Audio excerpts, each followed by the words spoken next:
Assalamualaikum warahmatullahi wabarakatuh. Gimana kabar teman-teman semua? Apa kabarnya? Semoga kalian semua dalam keadaan baik-baik saja ya teman-teman. Dan saya doakan sukses semua buat kalian serta diberi umur panjang. Amin.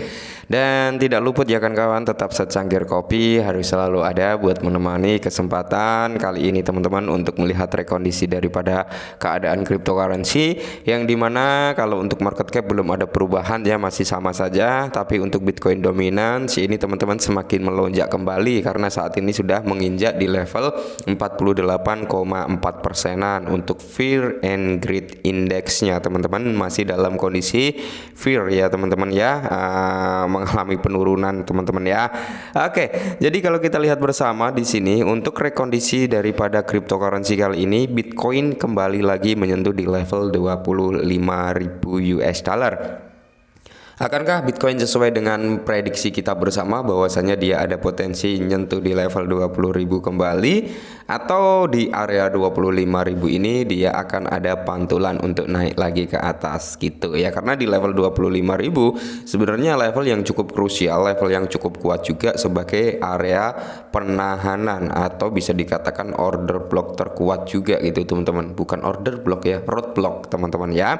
Nah, jadi kalau kita lihat bersama di sini teman-teman, mayoritas keadaan kripto ya merah merona-rona. Nah, sesuai permintaan dari rekan-rekan semua, Bang, tolong updatein tentang Luna Classic dong. Udah lama nih nggak denger berita tentang Luna Classic seperti apa. Oke. Jadi kalau gitu kita lihat dulu untuk price action harga daripada Luna Classic.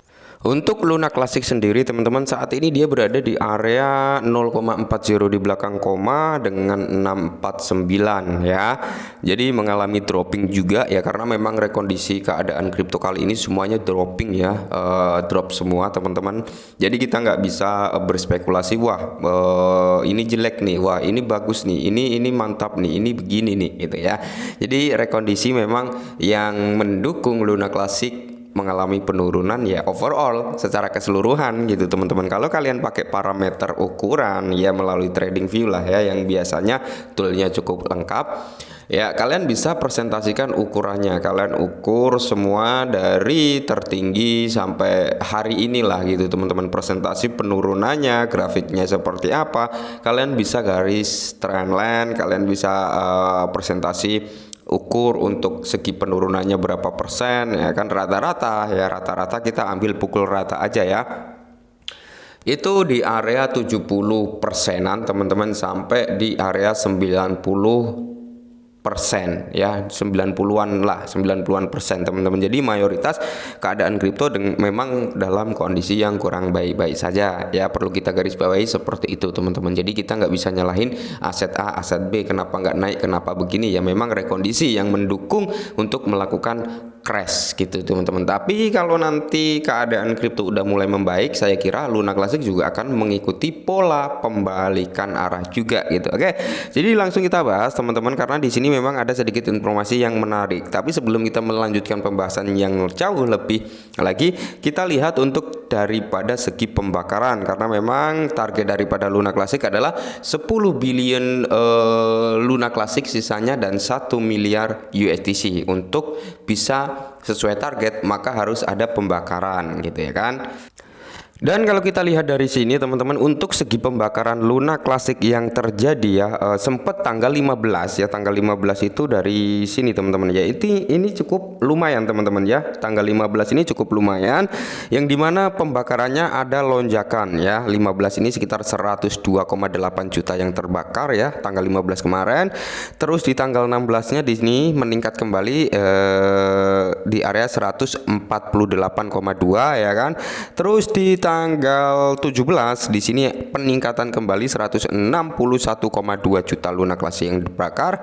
Terus di sini peningkatan terakhir terjadi pada tanggal 18, yaitu sekitar 163,85 ribu US dollar ya, 100 bukan US dollar sorry, 163 juta 85 ribu Luna Classic yang dibakar. Nah, dari tanggal 19, 20 ya kan, 21 gitu teman-teman, ini mengalami penurunan kembali dari segi pembakaran, dan per hari ini ya, per video ini dibuat, dia baru membakar sekitar 813,2 ribu Luna Classic. Dan untuk pembakaran USDC teman-teman ya, dimana ini total pasokannya ya hampir 10 miliar, targetnya menyisakan 1 billion supply daripada USDC, yang dimana ini membutuhkan pembakaran juga teman-teman. Oke, terus kalau kita lihat dari staking yang di stake oleh orang-orang ya teman-teman, ini juga membantu daripada kenaikan atau keberlangsungan harga Luna Classic, karena kalau di staking ini berarti dia melakukan penahanan teman-teman, nggak akan melakukan penjualan.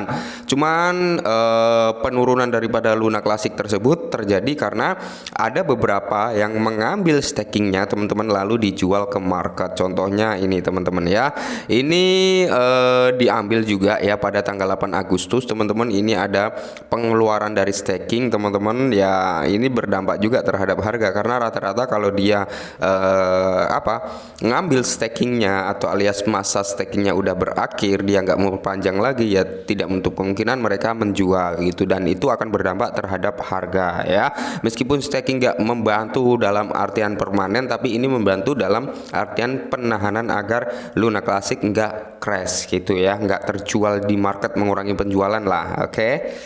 Nah, jadi di sini ada dua informasi teman-teman, yang dimana informasi yang pertama, komunitas klasik Terra Luna menolak proposal tim repack USDC Lunch Burn Night. Oke, ketika ada statement penolakan proposal untuk meminta, ini sebenarnya bukan menolak repack ya, tapi menolak pendanaan teman-teman ya, yang dimana proposal ini untuk pendanaan program repack gitu teman-teman, Lunch Burn naik. Jadi pembakaran daripada Luna Classic naik ya, karena dari tanggal 15 sampai 18 memang naik ya. Komunitas Terra Luna Classic menolak proposal untuk mendanai tim USDC repack. Sementara itu tingkat pembakaran Luna Classic melonjak di tengah penurunan harga. Jadi kalau kita lihat, komunitas Terra Luna Classic telah menolak proposal pengeluaran kumpulan komunitas untuk mendanai tim USDC Juan untuk bulan kedua. Proposal tersebut gagal menerima suara minimum, dan sebaliknya menerima suara tidak dengan vote dari anggota komunitas. Berarti ada penolakan, yaitu USDC ya, Stable Algo Juan tim bulan 2 telah menerima 45% suara ya, namun proposal tersebut mendapatkan 43% suara tidak dengan vote dan 11% suara tidak. Dengan demikian, mayoritas komunitas Terra Luna Classic memilih menolak usulan belanja tersebut. Ya mungkin mereka lebih baik dibakar gitu ya, seperti itu. Dan yang tak kalah menarik teman-teman, proposal klasik Terra Luna untuk langsung ya membakar sekitar 800 juta USDC resmi diloloskan. Lunch melonjak. Oke ya, jadi proposal ini sudah secara resmi ini diloloskan teman-teman ya, untuk pembakaran daripada 800 juta USDC ya, cukup tinggi teman-teman, 800 juta USDC ya. Semoga saja dengan pembakaran yang akan terjadi ini dengan senilai 800 juta USDC ini bisa mempercepat juga ya, bisa mendorong juga harga USDC segera naik ya, segera naik gitu teman-teman, karena memang rencana repack ini akan berdampak positif terhadap Luna Classic juga ya. Kalian tahulah sistem algoritmik itu seperti apa ya. Nah, jadi proposal Terra Luna Classic untuk langsung mengirimkan 800 juta USDC ke alamat pembakaran secara resmi disahkan oleh komunitas. Jadi komunitas Terra Luna Classic telah meloloskan proposal untuk langsung mengirimkan 800 juta USDC.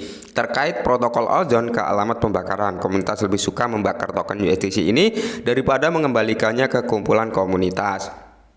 Sebagai tanggapan, harga Lunch dan USD rebound lagi setelah jatuh lebih dari 10% di tengah aksi jual pasar kripto yang lebih luas. Oke, jadi buat teman-teman semua ya, ini kabar baik ya, proposal sudah secara resmi diloloskan oleh komunitas, ya tinggal actionnya aja untuk melakukan pembakaran. Nah, untuk jangka panjang ya, kalian bisa lihat nanti ketika memang keadaan bull market ini udah mulai kelihatan gitu ya, saya yakin ya USDC ini akan ada bukan USDC ya, Luna Classic dan USDC lah. Ini akan ada presentasi kenaikan harga juga teman-teman, presentasi kenaikan harga. Oke. Jadi buat teman-teman ya, kita tunggu saja di masa siklus halving dan bull run. Oke. Karena bukan protokol ya.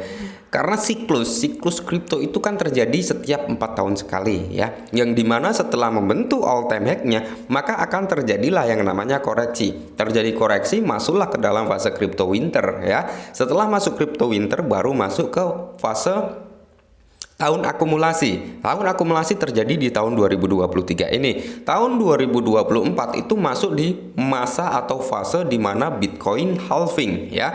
Setelah terjadi Bitcoin halving, ya kita stop untuk melakukan akumulasi. Karena apa? Itu sudah mau menjelang masa bull run. Ya, itu kita kalau untuk akumulasi udah telat kalau sudah masuk halving ya. Jadi ada fase-fasenya teman-teman seperti itu. Nah, ketika bull run yang dimana setiap aset yang mungkin dengan komunitas kuat, project nyata ya kan, yang memiliki kinerja di masa-masa bearish, di masa-masa crypto winter, itu tidak menutup kemungkinan ketika masuk masa bull run harganya akan ngikut naik teman-teman, akan ikut naik ya. Di masa bull run itu nanti bisa ambil taking profit, termasuk Luna Classic ini. Kalau menurut saya pribadi, menurut pandangan saya ya, setiap orang memiliki pandangan masing-masing. Menurut pandangan saya, USDC ini akan ada statement yang dimana dia akan mengalami kenaikan harga juga di bull run nanti. Jadi buat teman-teman tetap semangat, kurangi sambat ya. Bull run kapan? 2 tahun lagi. Jadi kalau kalian nggak tahan bisa dijual teman-teman, tapi dengan resiko kerugian ya itu yang kalian nikmatin karena kalian ngejual sekarang gitu ya. Tapi kalau kalian kuat mental bisa dipertahankan sampai tahun 2025 gitu ya. Jadi buat teman-teman tetap semangat, utamakan Dior dan kurangi sambat.